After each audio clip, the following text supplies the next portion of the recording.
Chapter 1. Believe in yourself. Believe in yourself. Have faith in your abilities. Without a humble but reasonable confidence in your own powers, you cannot be successful or happy. But with sound self-confidence you can succeed. A sense of inferiority and inadequacy interferes with the attainment of your hopes, but self-confidence leads to self-realization and successful achievement. Because of the importance of this mental attitude, this book will help you believe in yourself and release your inner powers. It is appalling to realize the number of pathetic people who are hampered and made miserable by the malady popularly called the inferiority complex. But you need not suffer from this trouble. When proper steps are taken, it can be overcome. You can develop creative faith in yourself, faith that is justified. After speaking to a convention of businessmen in a city auditorium, I was on the stage greeting people when a man approached me and with a peculiar intensity of manner asked, "May I talk with you about a matter of desperate importance to me?" I asked him to remain until the others had gone, then we went backstage and sat down. "I'm in this town to handle the most important business deal of my life," he explained. "If I succeed, it means everything to me. If I fail, I'm done for." I suggested that he relax a little, that nothing was quite that final. If he succeeded, that was fine. If he didn't, well, tomorrow was another day. "I have a terrible disbelief in myself," he said dejectedly. "I have no confidence. I just don't believe I can put it over. I am very discouraged and depressed. In fact," he lamented, "I'm just about sunk. Here I am, 40 years old. Why is it that all my life I have been tormented by inferiority feelings, by lack of confidence, by self-doubt? I listened to your speech tonight in which you talked about the power of positive thinking, and I want to ask how I can get some faith in myself." "There are 2 steps to take," I replied. "First, it is important to discover why you have these feelings of no power. That requires analysis and will take time. We must approach the maladies of our emotional life as a physician probes to find something wrong physically. This cannot be done immediately, certainly not in our brief interview tonight, and it may require treatment to reach a permanent solution. But to pull you through this immediate problem, I shall give you a formula which will work if you use it. As you walk down the street tonight, I suggest that you repeat certain words which I shall give you. Say them over several times after you get into bed. When you awaken tomorrow, repeat them 3 times before arising. On the way to your important appointment, say them 3 additional times. Do this with an attitude of faith and you will receive sufficient strength and ability to deal with this problem. Later, if you wish, we can go into an analysis of your basic problem, but whatever we come up with following that study, the formula which I am now going to give you can be a large factor in the eventual cure. Following is the affirmation which I gave him: "I can do all things through Christ which strengtheneth me." He was unfamiliar with these words, so I wrote them on a card and had him read them over 3 times aloud. "Now, follow that prescription, and I am sure things will come out all right." He pulled himself up, stood quietly for a moment, then said with considerable feeling, "Okay, doctor. Okay." I watched him square his shoulders and walk out into the night. He seemed a pathetic figure, and yet the way he carried himself as he disappeared showed that faith was already at work in his mind. Subsequently he reported that this simple formula did wonders for him and added, "It seems incredible that a few words from the Bible could do so much for a person." This man later had a study made of the reasons for his inferiority attitudes. They were cleared away by scientific counseling and by the application of religious faith. He was taught how to have faith, was given certain specific instructions to follow. Gradually he attained a strong, steady, reasonable confidence. He never ceases to express amazement at the way in which things now flow toward rather than away from him. His personality has taken on a positive, not negative, character so that he no longer repels success, but, on the contrary, draws it to him. He now has an authentic confidence in his own powers. There are various causes of inferiority feelings, and not a few stem from childhood. An executive consulted me about a young man whom he wished to advance in his company. But, he explained, he cannot be trusted with important secret information, and I'm sorry, for otherwise I would make him my administrative assistant.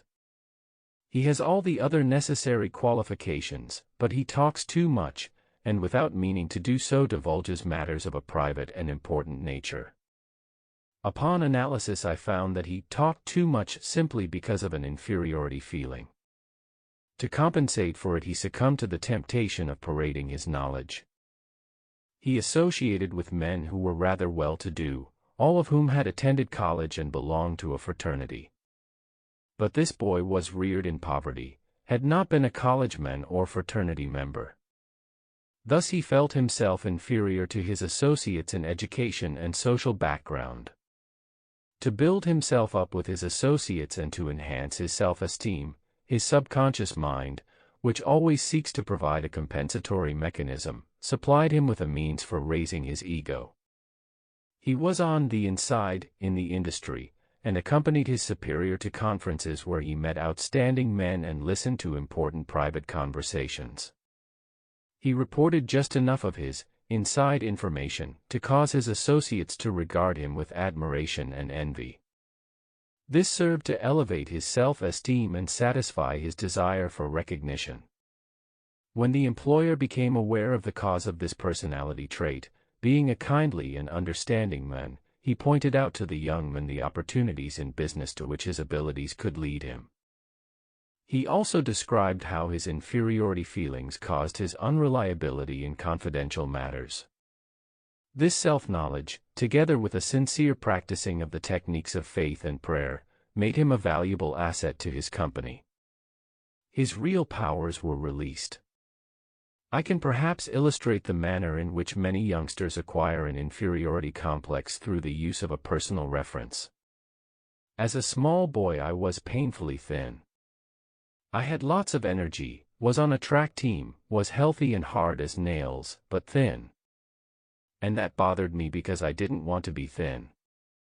I wanted to be fat. I was called a skinny, but I didn't want to be called skinny. I wanted to be called fat. I longed to be hard-boiled and tough and fat. I did everything to get fat. I drank cod liver oil, consumed vast numbers of milkshakes, ate thousands of chocolate sundaes with whipped cream and nuts, cakes and pies innumerable, but they did not affect me in the slightest.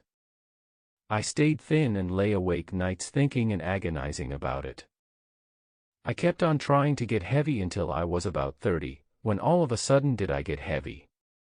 I bulged at the seams.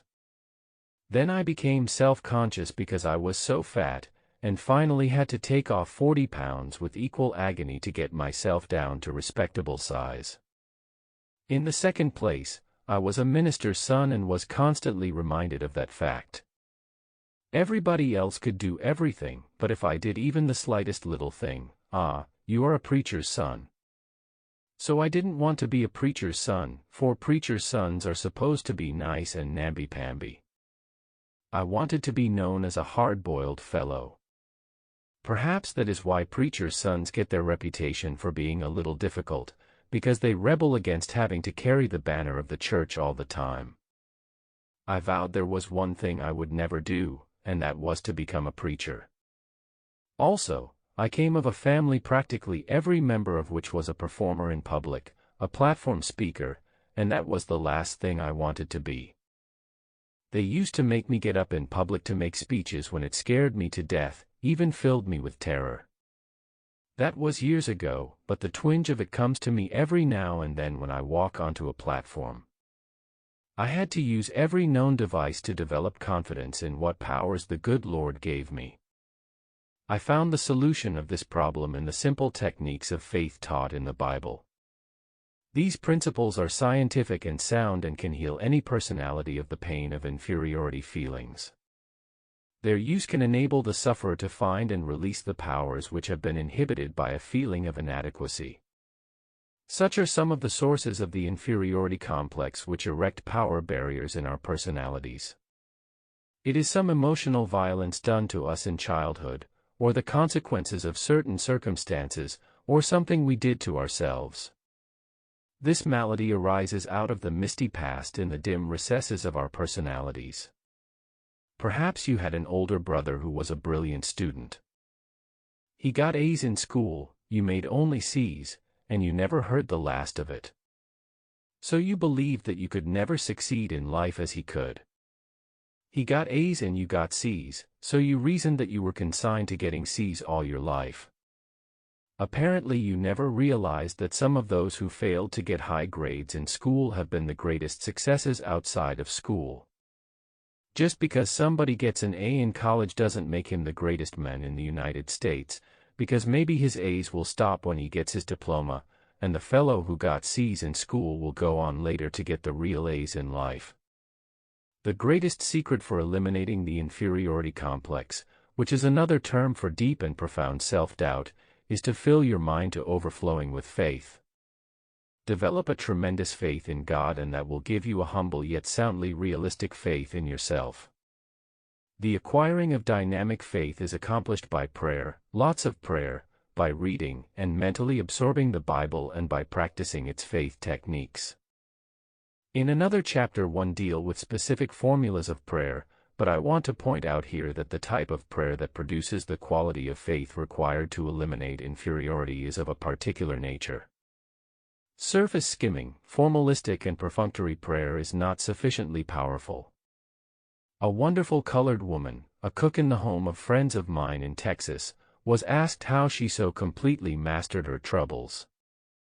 She answered that ordinary problems could be met by ordinary prayers, but that, when a big trouble comes along, you have to pray deep prayers. One of my most inspiring friends was the late Harlow B. Andrews of Syracuse, New York, one of the best businessmen and competent spiritual experts I ever knew. He said the trouble with most prayers is that they aren't big enough. To get anywhere with faith, said he, learn to pray big prayers. God will rate you according to the size of your prayers. Doubtless he was right, for the scriptures say, according to your faith be it unto you. So the bigger your problem, the bigger your prayer should be. Roland Hayes, the singer, quoted his grandfather to me, a man whose education was not equal to that of his grandson, but whose native wisdom was obviously sound. He said, the trouble with lots of prayers is they ain't got no suction. Drive your prayers deep into your doubts, fears, inferiorities. Pray deep, big prayers that have plenty of suction, and you will come up with powerful and vital faith. Go to a competent spiritual advisor and let him teach you how to have faith. The ability to possess and utilize faith and gain the release of powers it provides are skills and, like any skills, must be studied and practiced to gain perfection. At the conclusion of this chapter are listed 10 suggestions for overcoming your inferiority pattern and for developing faith. Practice these rules diligently and they will aid you in developing confidence in yourself by dissipating your feelings of inferiority, however deeply embedded.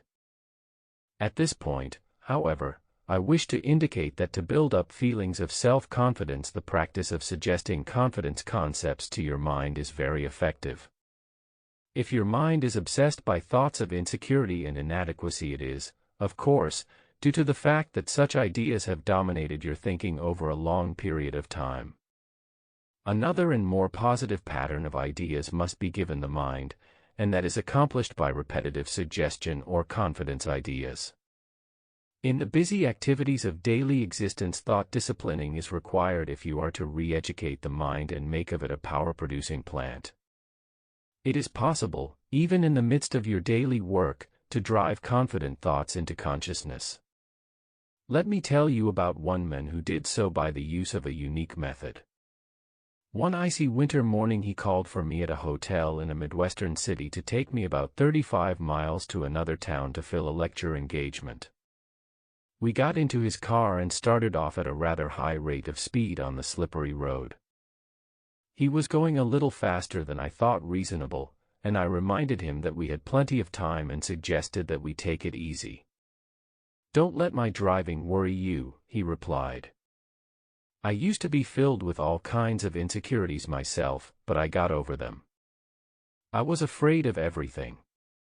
I feared an automobile trip or an airplane flight, and if any of my family went away I worried until they returned.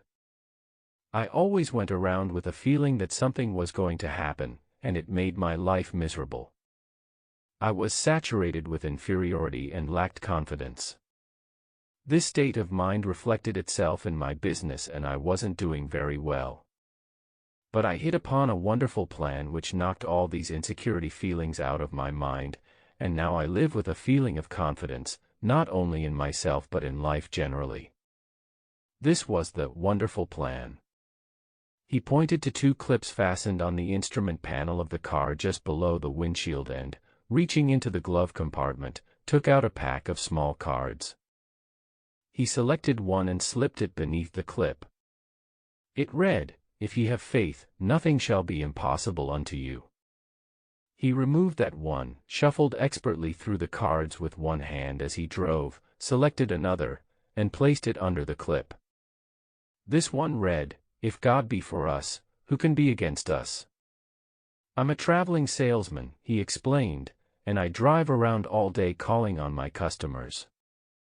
I have discovered that while a man drives he thinks all kinds of thoughts.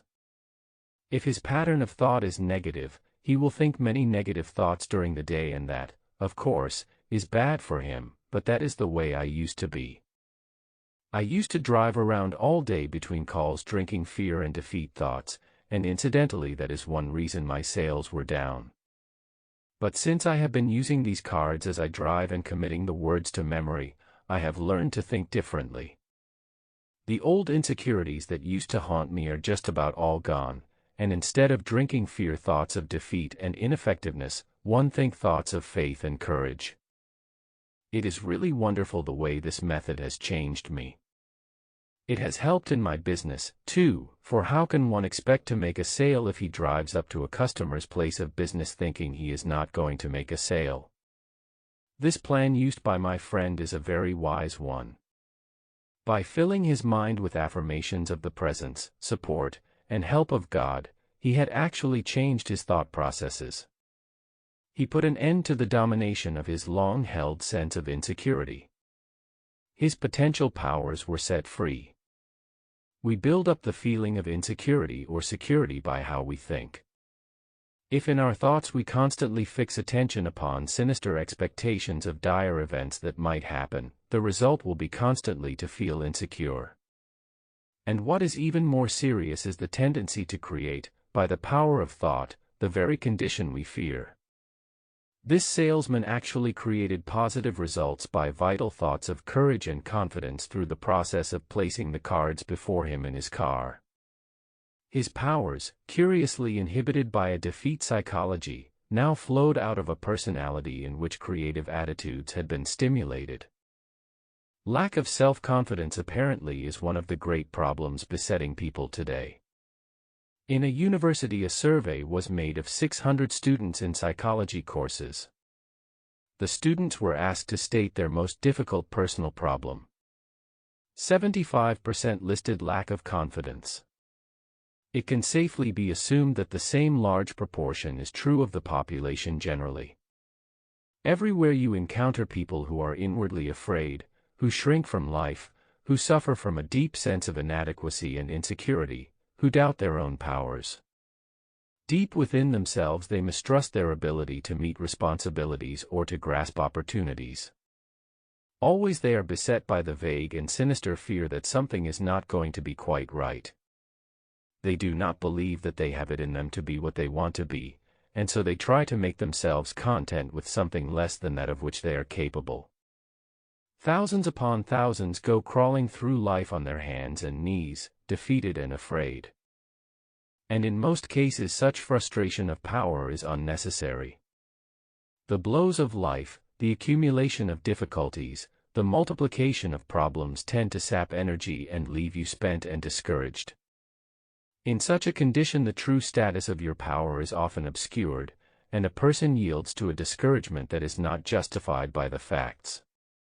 It is vitally essential to reappraise your personality assets. When done in an attitude of reasonableness, this evaluation will convince you that you are less defeated than you think you are. For example, a man 52 years of age consulted me. He was in great despondency. He revealed utter despair. He said he was all through. He informed me that everything he had built up over his lifetime had been swept away. Everything? I asked. Everything, he repeated. He was through, he reiterated. I have nothing left at all. Everything is gone. There is no hope, and I am too old to start all over again. I have lost all faith. Naturally, I felt sympathetic toward him, but it was evident that his chief trouble was the fact that dark shadows of hopelessness had entered his mind and discolored his outlook, distorting it. Behind this twisted thinking his true powers had retreated, leaving him without force. So, I said, suppose we take a piece of paper and write down the values you have left. There's no use, he sighed. I haven't a single thing left.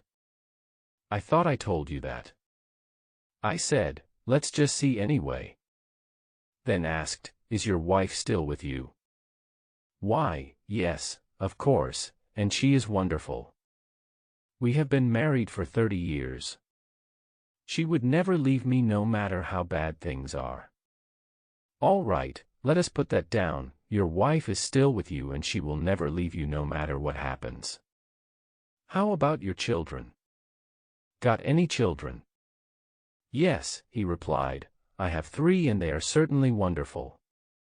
I have been touched by the way they have come to me and said, Dad, we love you, and we'll stand by you. Well, then, I said, that is number 2, 3 children who love you and who will stand by you. Got any friends? I asked. Yes, he said, I really have some fine friends. I must admit they have been pretty decent. They have come around and said they would like to help me, but what can they do? They can't do anything. That is number 3, you have some friends who would like to help you and who hold you in esteem. How about your integrity? Have you done anything wrong? My integrity is all right, he replied. I have always tried to do the right thing and my conscience is clear. All right, I said, we will put that down as number 4, integrity. How about your health? My health is all right, he answered. I have had very few sick days and I guess I am in pretty good shape physically. So let's put down as number 5, good physical health. How about the United States? Do you think it's still doing business and is the land of opportunity? Yes, he said. It is the only country in the world I would want to live in. That is number 6, you live in the United States, land of opportunity, and you are glad to be here. Then I asked, how about your religious faith? Do you believe in God and that God will help you? Yes, he said. I do not think I could have gotten through this at all if I hadn't had some help from God. Now, I said, let's list the assets we have figured out. 1, a wonderful wife, married for 30 years. 2, 3 devoted children who will stand by you. 3, friends who will help you and who hold you in esteem. 4, integrity, nothing to be ashamed of. 5, good physical health. 6, live in the United States, the greatest country in the world. 7, have religious faith. I shoved it across the table at him. Take a look at that. I guess you have quite a total of assets. I thought you told me everything had been swept away. He grinned ashamedly. I guess I didn't think of those things. I never thought of it that way. Perhaps things aren't so bad at that, he said pensively. Maybe I can start all over again if I can just get some confidence, if I can get the feel of some power within me. Well, he got it, and he did start all over again. But he did so only when he changed his viewpoint, his mental attitude. Faith swept away his doubts, and more than enough power to overcome all his difficulties emerged from within him. This incident illustrates a profound truth which is expressed in a very important statement made by the famous psychiatrist, Dr. Karl Menninger. He said, "Attitudes are more important than facts." That is worth repeating until its truth grips you. Any fact facing us, however difficult, even seemingly hopeless, is not so important as our attitude toward that fact. How you think about a fact may defeat you before you ever do anything about it. You may permit a fact to overwhelm you mentally before you start to deal with it actually. On the other hand, a confident and optimistic thought pattern can modify or overcome the fact altogether. I know a man who is a tremendous asset to his organization, not because of any extraordinary ability, but because he invariably demonstrates a triumphant thought pattern. Perhaps his associates view a proposition pessimistically, so he employs what he calls the vacuum cleaner method. That is, by a series of questions he sucks the dust out of his associates' minds, he draws out their negative attitudes. Then quietly he suggests positive ideas concerning the proposition until a new set of attitudes gives them a new concept of the facts. They often comment upon how different facts appear when this man goes to work on them. It's the confidence attitude that makes the difference, nor does this rule out objectivity in an appraisal of facts. The inferiority complex victim sees all facts through discolored attitudes. The secret of correction is simply to gain a normal view, and that is always slanted on the positive side. So if you feel that you are defeated and have lost confidence in your ability to win, sit down, take a piece of paper and make a list, not of the factors that are against you, but of those that are for you. If you or I or anybody think constantly of the forces that seem to be against us, we will build them up into a power far beyond that which is justified. They will assume a formidable strength which they do not actually possess. But if, on the contrary, you mentally visualize and affirm and reaffirm your assets and keep your thoughts on them, emphasizing them to the fullest extent, you will rise out of any difficulty regardless of what it may be. Your inner powers will reassert themselves and, with the help of God, lift you from defeat to victory. One of the most powerful concepts, one which is a sure cure for lack of confidence, is the thought that God is actually with you and helping you. This is one of the simplest teachings in religion, namely, that Almighty God will be your companion, will stand by you, help you, and see you through. No other idea is so powerful in developing self-confidence as this simple belief when practiced. To practice it, simply affirm, God is with me, God is helping me, God is guiding me. Spend several minutes each day visualizing His presence. Then practice believing that affirmation. Go about your business on the assumption that what you have affirmed and visualized is true. Affirm it, visualize it, believe it, and it will actualize itself. The release of power which this procedure stimulates will astonish you. Feelings of confidence depend upon the type of thoughts that habitually occupy your mind. Think defeat and you are bound to feel defeated. But practice thinking confident thoughts, make it a dominating habit, and you will develop such a strong sense of capacity that regardless of what difficulties arise you will be able to overcome them. Feelings of confidence actually induce increased strength. Basil King once said, "Be bold, and mighty forces will come to your aid." Experience proves the truth of this. You will feel these mighty forces aiding you as your increasing faith reconditions your attitudes. Emerson declared a tremendous truth: they conquer who believe they can. And he added, do the thing you fear and the death of fear is certain. Practice confidence and faith and your fears and insecurities will soon have no power over you. Once when Stonewall Jackson planned a daring attack, one of his generals fearfully objected, saying, "I am afraid of this," or "I fear that." Putting his hand on his timorous subordinate's shoulder, Jackson said, "General, never take counsel of your fears. The secret is to fill your mind with thoughts of faith, confidence, and security. This will force out or expel all thoughts of doubt, all lack of confidence. To one man who for a long time had been haunted by insecurities and fears, I suggested that he read through the Bible, underlining in red pencil every statement it contains relative to courage and confidence.